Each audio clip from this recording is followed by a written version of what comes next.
ओम शांति। आज की मुरली का सार।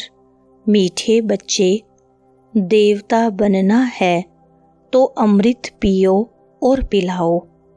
अमृत पीने वाले ही श्रेष्ठाचारी बनते हैं। प्रश्न है, इस समय सतयुगी प्रजा किस आधार पर तैयार हो रही है? उत्तर है, जो इस ज्ञान से प्रभावित होते हैं, बहुत अच्छा कहते हैं, लेकिन पढ़ाई नहीं पढ़ते, मेहनत नहीं कर सकते, वह प्रजा बन जाते हैं। प्रभावित होना माना प्रजा बनना। सूर्यवंशी राजा रानी बनने के लिए तो मेहनत चाहिए, पढ़ाई पर पूरा अटेंशन हो, याद करते और कराते रहें तो ऊंच पद मिल सकता है। सुनते हैं मुख्य पॉइंट्स। पहली पॉइंट, बच्चों ने गीत सुना कि हमारा जीवन हीरे जैसा था, अब कोड़ी जैसा हो पड़ा है। यह तो कॉमन बात है। बाबा बहुत सहज रीति से समझाते हैं, जो कोई छोटा बच्चा भी समझ सके। सत्यनारायण की कथा सुनाते हैं तो छोटे छोटे बच्चे भी बैठ जाते हैं, परंतु वह सत्संगों आदि में जो सुनाते हैं वह सब हैं कथाएं। कथा कोई ज्ञान नहीं, बनी बनाई कहानियां हैं। गीता की कहानी, रामायण की कहानी, भिन्न भिन्न शास्त्र हैं जिनकी कहानियां बैठ सुनाते हैं, वह सब हैं कथाएं।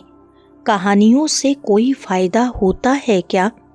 दूसरी पॉइंट यह है, सत्यनारायण की अर्थात नर से नारायण बनने की सच्ची कहानी। यह अमर कथा भी हुई। तुम निमंत्रण देते हो कि आओ अमर कथा तुमको सुनाएं, तो तुम अमर लोक में चले जाएंगे, तो भी कोई नहीं समझते हैं।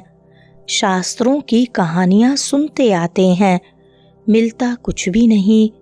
जाएंगे लक्ष्मी नारायण के मंदिर में, चलो दर्शन करके आएं, महात्मा का दर्शन कराएं। यह एक रस्म रिवाज चली आई है। ऋषि मुनि आदि जो होकर गए हैं, उनको माथा टेकते आए हैं। पूछो, रचता और रचना की कहानी का पता है? तो कहेंगे नहीं। तीसरी पॉइंट, मंदिर में देवताओं के आगे जाकर गाते हैं, आप संपूर्ण निर्विकारी हो। फिर बाहर आकर कहते हैं, विकार में जाना तो अनादि है, इस बगैर दुनिया कैसे चलेगी? लक्ष्मी नारायण आदि को भी तो बच्चे थे ना, ऐसे कह देते हैं, तो ऐसों को क्या कहें? मनुष्य का लक़ब तो दे न सके।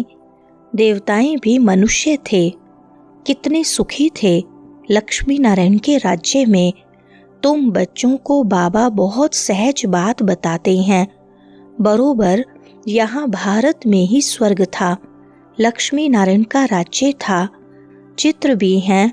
यह तो सब मानेंगे कि सतयुग में उन्हों का राज्य था। चौथी पॉइंट, सतयुग में 9 लाख थे, सतयुग अंत में वृद्धि होकर 9 लाख से 2 करोड़ हो गए। फिर 12 जन्म त्रेता में बहुत सुख चैन में थे, एक ही धर्म था। फिर क्या हुआ? फिर रावण राज्य शुरू हुआ। छोटे छोटे बच्चों को भी ऐसे बताना चाहिए। और क्या हुआ? बड़े बड़े सोने हीरे ज्वारातों के महल अर्थक्वेक में अंदर चले गए। भारतवासियों के विकारी बनने से ही अर्थक्वेक हुई। फिर रावण राज्य शुरू हुआ, पवित्र से अपवित्र हो गए। कहते भी हैं, सोने की लंका अंदर चली गई। कुछ तो बचा होगा ना, जिससे फिर मंदिर आदि बनाए होंगे। 5वें पॉइंट, यह कहानी कितनी सहज है। छोटी छोटी बच्चियां भी यह कहानी सुनाएं तो बड़े बड़े आदमियों का मुंह नीचा हो जाए। अभी बाप बैठ सुनाते हैं, वही ज्ञान का सागर पतित पावन है। अच्छा, द्वापर में भोगी पतित बन गए, फिर और धर्म भी शुरू होते गए, लड़ाई झगड़े होने लगे।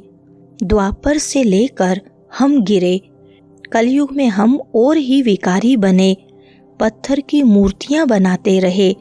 हनुमान, गणेश की पत्थर बुद्धि होने लगे तो पत्थर की पूजा करने लगे। समझते थे कि भगवान पत्थर ढीकर में है। ऐसे करते करते भारत की यह हालत हो गई। छठी पॉइंट, इन लक्ष्मी नारायण को यह राजाई किसने दी? जरूर भगवान ने दी होगी। अगले जन्म में भगवान ने राजयोग सिखाया, नाम फिर डाला है कृष्ण का। तो समझाने की प्रैक्टिस करनी चाहिए। बहुत सहज कहानी है, आधा घंटा में इतनी सहज बात भी समझ नहीं सकते। इसलिए बाप कहते हैं, सिर्फ एक छोटी कहानी बैठ किसको समझाओ, हाथ में चित्र लो। सतयुग में लक्ष्मी नारायण का राज्य, फिर त्रेता में राम सीता का राज्य, फिर द्वापर में रावण का राज्य हुआ। कितनी सहज कहानी है। 7वीं पॉइंट, बाबा सभी सेंटर्स वालों को सुना रहे हैं। अब यह बड़े बड़े नहीं सीखते हैं तो छोटी छोटी कुमारियों को सिखाओ। कुमारियों का नाम भी है। दिल्ली, बॉम्बे में बहुत अच्छी अच्छी कुमारियां हैं, पढ़ी लिखी हैं। उनको तो खड़ा हो जाना चाहिए। कितना काम कर सकती हो। अगर कुमारियां खड़ी हो जाएं तो नाम बाला हो जाए। साहूकार घर की जो हैं वह मुश्किल हिम्मत रखती हैं। साहूकारी का नशा रहता है। 8वीं पॉइंट, अभी तो बहुत काम करना है। आजकल फैशन में ही कुमारियां रहती हैं। वहाँ तो नेचुरल श्रृंगार रहता है, यहाँ तो कितना आर्टिफिशियल श्रृंगार करते हैं। यह है माया का पोंप। अब राम राज्य स्थापन होता है, परंतु तुम मेहनत तो करो ना। अगर पढ़ेंगे नहीं तो वहाँ जाकर पाई पैसे की प्रजा बनेंगे। आजकल के बड़े बड़े आदमी वहाँ की सब प्रजा में आ जाएंगे। साहूकार लोग सिर्फ अच्छा अच्छा कह अपने धंधे में लग जाते हैं। आखिर क्या होगा? वहाँ जाकर प्रजा बनेंगे। प्रभावित माना प्रजा, जो मेहनत करते हैं वह राम राज्य में आ जाएंगे। 9वीं पॉइंट, इस कहानी के नशे में कोई रहे तो बेड़ा पार हो जाए। हम शांति धाम में जाएंगे, फिर सुख धाम में आएंगे। बस याद करते कराते रहना है, तब ही ऊंच पद पाएंगे। अटेंशन पढ़ाई पर देना है। बाप कहते हैं, सी नोइविल टोक नोइविल, फिर भी ऐसी ऐसी बातें करते रहते हैं। ऐसे ऐसे क्या जाकर बनेंगे? इतनी सहज सर्विस भी नहीं करते हैं।